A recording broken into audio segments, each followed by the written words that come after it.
What's happening, party people? I am home. Got a lot of stuff to do.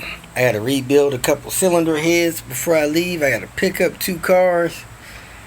And I had to spend the cash I had. I was supposed to leave today, head out towards St. Louis to pick up a 850R for a guy. And the guy I'm supposed to pick it up from says he want cash. Well, I ain't got no cash. Very little. And the banks are closed until Tuesday. And I got a doctor's appointment Tuesday that's going to kick me back till Wednesday. And it's too late. They had to pick up the car in Pennsylvania. So I guess I better start working on cylinder heads. I'm going to drop these cylinder heads off at the shop tomorrow, which is Monday, so they could make sure they're true. Maybe clean them up a little bit for me, vac clean them, get some of that gunk out of the valve stem area, stuff like that.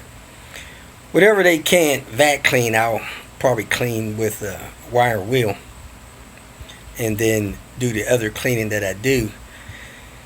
Man, I get a lot of people asking me how to clean this stuff off. Most of the time I use stainless steel razor blades. If you're not careful and you scratch or gouge an aluminum surface, be it the block or the head, with a razor blade, it's going to leak. So I don't promote that often. You're better off using a brush or something else, or trying to use solvents and stuff. I do a lot of these things. I consider a lot, not a lot compared to some mechanics, but I do enough. I do my share, and I'm relatively careful and pretty good at not scratching or gouging the surfaces that I'm cleaning off with razor blades. I've shown that technique before that I use.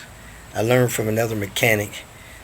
Mostly I shave off gasket material and rake off sealant, whether it be anaerobic sealant or whatever.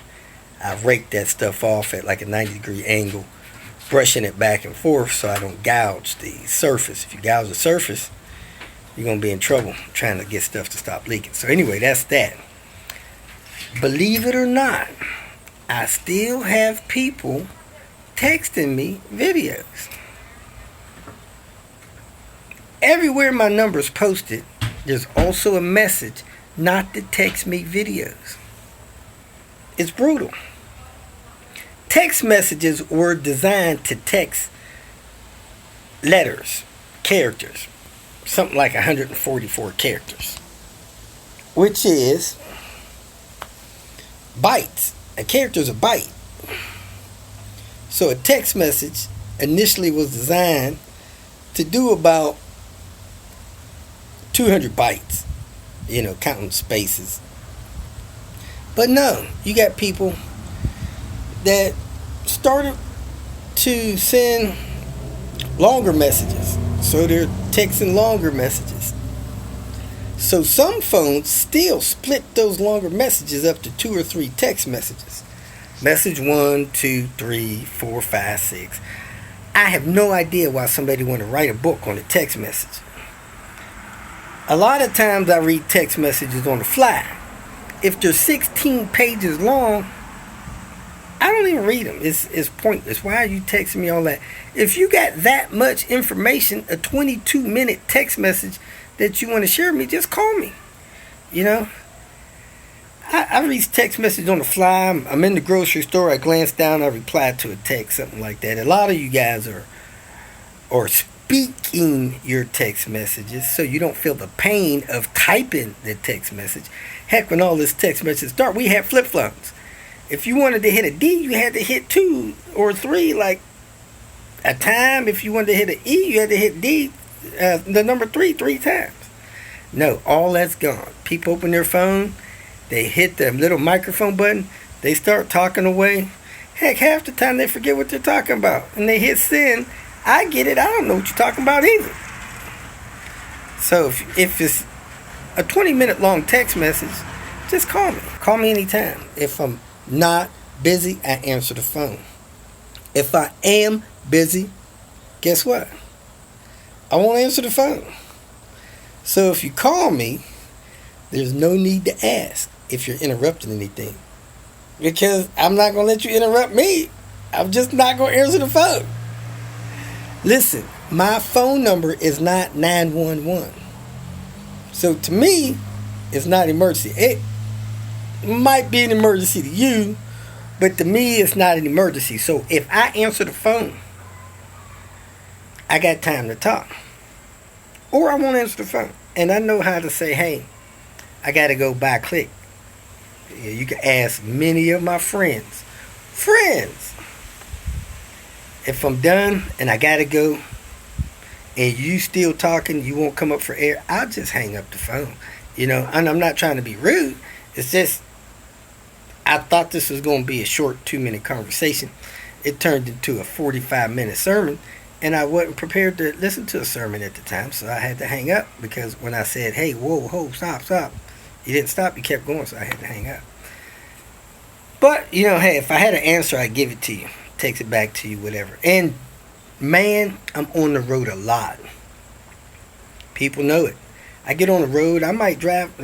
Friday, I drove 11 hours. You could call me and talk for 2-3 hours at a time. I fill up for gas, get on the road, return a call or something.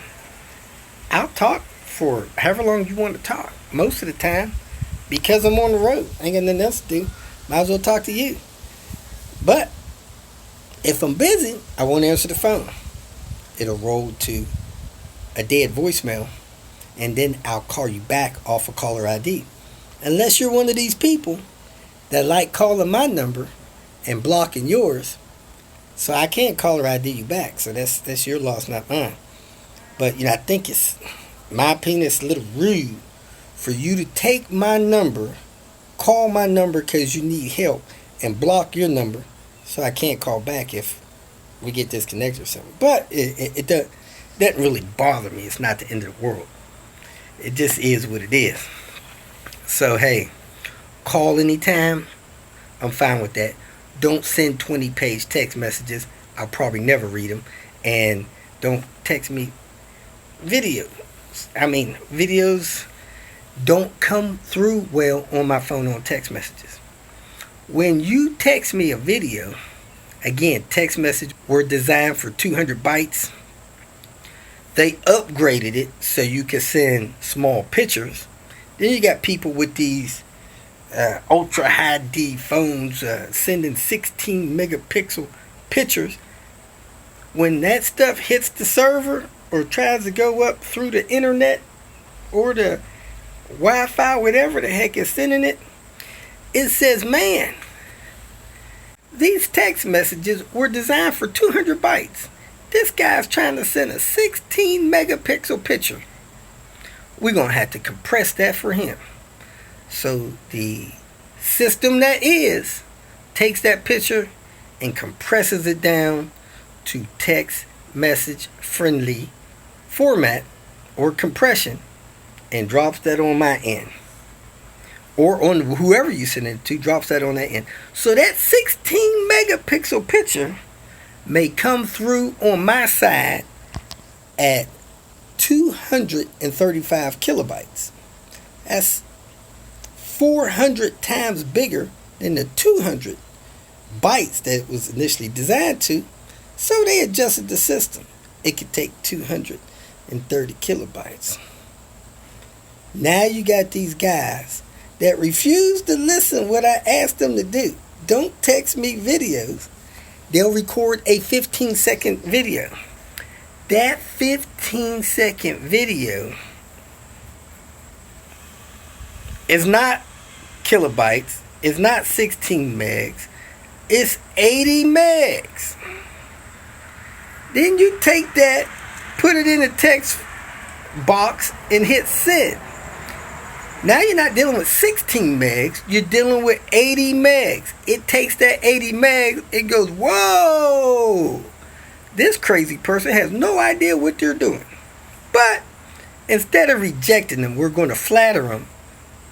Crunch this thing down to 235 kilobytes and send it on to the receiver. So, the picture quality and the sound quality is compressed so much that when it hits me, It looks like a piece of chicken that was run over by a car. Regardless of what it is. You can send me a video of your engine running. You can send me a video of your wheel turning. You can send a video of your little boy playing with a little Hot Wheel. 10, 15 seconds long. It looks like a piece of chicken smashed in the middle of the street. It does. So texting it to me is pointless. I can't see or hear it. That's why I say don't do it. If you got a video you need me to see, upload it. Figure out how to upload it. Upload it to Facebook, upload it to YouTube, upload it to Instagram, and then tag me on it. Say, hey Robert. Or you can send me the link. Here's a video I uploaded. Please check this out and help me out if you can. Half the time the video that I already posted tells you what's going on, but you want me to see your version of it because your engine is cleaner than the one that I fixed last week. So you think cleaner makes a difference? I don't know. But if you're texting it to me, I can't see it anyway. Looks like a piece of chicken ran over in the middle of the street. So try to refrain from that. Because most of the time I see them, I just delete them. I don't even try to watch them. I don't read the text that's attached to them either. So it comes in my phone, I open up my text message, I see it's a video, delete, boom, it's gone. So you not only violated my request, but you didn't get any response because I just deleted it. It's pointless for you to send me a flat piece of chicken in the street. I could look in my trash can and see what bad chicken looks like. Anyway, that's that. Most of you all have been doing really good with having your parts. However, occasionally you don't. I don't get to a lot of spots often, so I really don't mind fixing everything that's wrong with your car, as long as you got the parts. Now, I'm still having this weird situation where people say, hey Robert, I need you to come help me do the timing belt, man. If you just help me do that, that'd be great. I get there, the box with parts is bigger than my sofa. You got to dig through there to get the timing belt and water pump out. You got 900 other parts you need it installed on your car. Now, I want to help you do everything that we can because I could probably do it faster. I could probably do it more efficient. I could probably break less of that crappy plastic that Volvo built these cars with. It wasn't crappy when they built it, but it's crappy 22 years later. And I don't mind doing all that stuff. But give me a heads up. I like my buddy Lester. You get to Lester's house, Lester got a list a mile long. And Lester will send you that list beforehand. Hey Robert, I got this. I got 7 things I'd like some help with. I could do the other 12 things, but I got 7. Well, when I get there, Lester's got it all laid out, the parts laid out. Boom, get there, bam, get to work. 10 minutes there, I'm already at work. Some of you guys, man, you got to find your parts. And Lord help me if you don't have parts. Now, I mean, people really don't do that with me much more because you got to pay for a hotel room in our meals while we're sitting in a hotel. Nobody wants me sitting in a hotel while they wait for parts. It's $150 a night. Hotel, food, expenses, stuff like that. Sad part about it is, if I'm sitting in a hotel waiting for parts, I can't make money. If I'm going to be on the road, I might as well make money if you got something to pay. If you ain't got nothing to pay, I'm fine with that. But let me know you don't have nothing to pay so that I can know whether or not you got enough to help me with the hotel expenses like that. You know, sometime I can afford it, sometime I can't. You got to let me know. I appreciate it. So anyway, if I'm sitting around not doing the work because I'm waiting on parts, I'm not making any money. Now, if somebody wants to pay me $300 a day to sit around, man, I gladly take that. I could sit here, I could sit there, we could sit on the lake fishing. You know, $300 to $500 a day is what I can make if I'm doing work for people that are paying. But if I'm sitting waiting for parts, I call it being held hostage. I can't make any money. And then somebody's got to pay for the hotel and stuff. So anyway, get your parts before I come. Don't say, hey, Robert, what day you coming? Because the day before you get here, I'm going to order my parts. Really don't work like that. If you want me to help you with something and you know I'm headed your way sometime in the near future, just get your parts. You're just going to get the parts anyway unless you plan on junking the car. If you don't junk the car, just junk the car and tell me not to come. Either way works for me. I'm not a fanatic when it comes to these cars. I'm just trying to be helpful for those that got them. Don't get me wrong, they're great cars. I enjoy them. I could probably find a different kind and brand of raggedy car to buy and fix up to drive every day. But I think these Volvos are worth fixing and keeping on the road. I said all that to say this. If I get to your location and you told me I need to do one thing and I end up doing 5, I may be there longer than expected. So I'm expecting to be there 3-4 hours at your location. I end up being there 2 days. The next stop, that same thing happens. I expect to be there one night. I end up being there 3. This is pushing my schedule back. I don't mind it. I want to help you with everything I can while I'm there. But if I told somebody I'm going to be somewhere Tuesday, and then I get pushed back 2 days by you, get pushed back 2 days by the next person, man, that puts me 4 to 6 days behind on the next person. That's where I'm at now. I'm doing stuff on people's cars last week that I thought I would be doing in May. I keep getting pushed back with visiting people. I get pushed back with not knowing what all people need help with, and I get pushed back with my own personal stuff. Like today, I can't get money out the bank. I'm not going to be able to get money out the bank Monday. I'm not going to be able to get money out the bank Tuesday. Push me 3-4 days behind because I don't have cash and can't get it. My bank is in Arkansas, Oklahoma, and part of Missouri. Not the part I need the money at. It's all the way down in some area that starts with an L, Livingston, Missouri or something. It's not St. Louis, Missouri, where I can get the money and go get this car, so it's pushing me back on days. So if you got stuff you would like for me to help you with, and I'm coming to help you, send me a list of everything that you want me to help you with, like Lester does, and like my buddy John does, and a couple of you guys. Some of you guys are good with it. Some of you guys are horrible at letting me know what you need help with. So, again, I'm going out toward the St. Louis area, pick up a car. Then I'm going into Pennsylvania. I'm either going to the York or Lancaster, Pennsylvania area to pick up this other 850 wagon. So, if you're down around there, you need me to stop, something brief, not no 3-4 day job, but something that I could take care of in a couple of hours. Let me know you had the parts. I'll stop through there, help you out, and get on my way. Then after that, I'm going to finish up the cylinder heads, head out to New York, head upstate New York.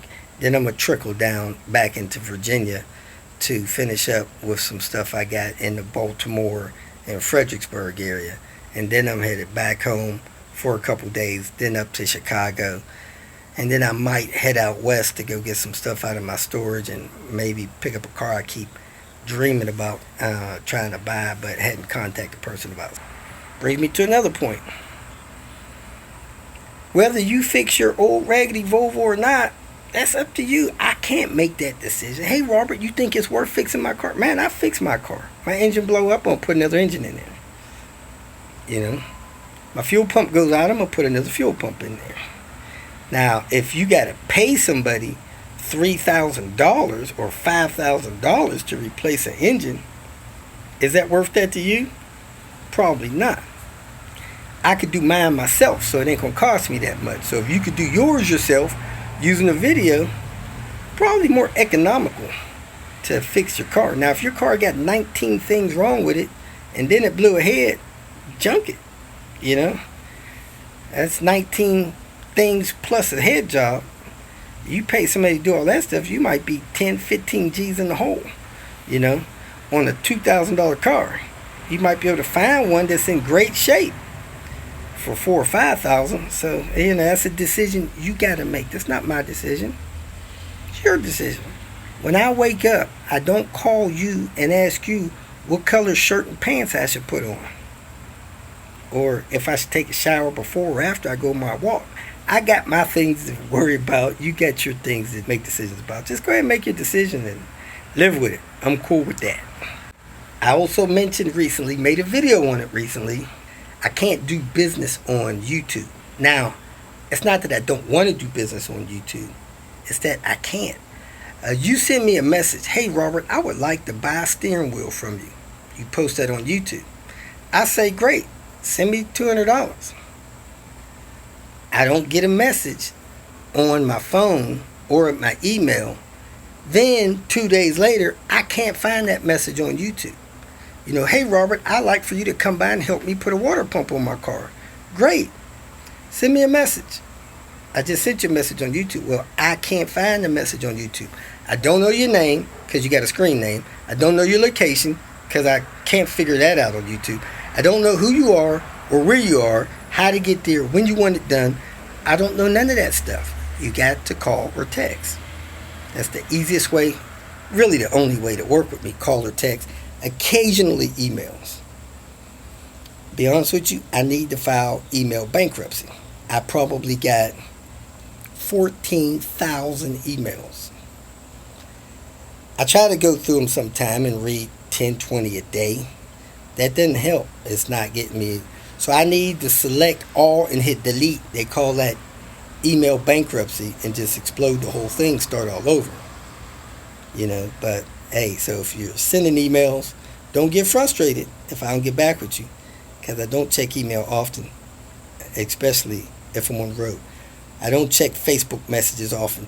I could check text messages and I could check Instagram messages on my phone. I don't get to check Facebook messages on my phone. And I don't do much emailing on my phone, but I do a little bit. So that's how you can get in touch with me and try to see if I can help you get things done. Other than that, life is great. I appreciate all you guys watching. Hope you enjoyed today's video. And if you can do me a favor and stop sending me videos in the text message system, I would appreciate it. So anyway, that's where I'm at. If I could do something to help you, let me know. I'll be glad to. And hopefully I'll start working on getting my website finished up with this shopping cart stuff in there to sell some of these used parts I got. So if you feel that this information was useful, please like it and share it with your social media friends. You can subscribe to my channel so that you will get notifications of future videos that I post. You can follow me on Twitter, and if you need to contact me directly, please visit my website. And if you have any questions, leave them below, and someone or myself will reply to them. Again, thank you very much for watching.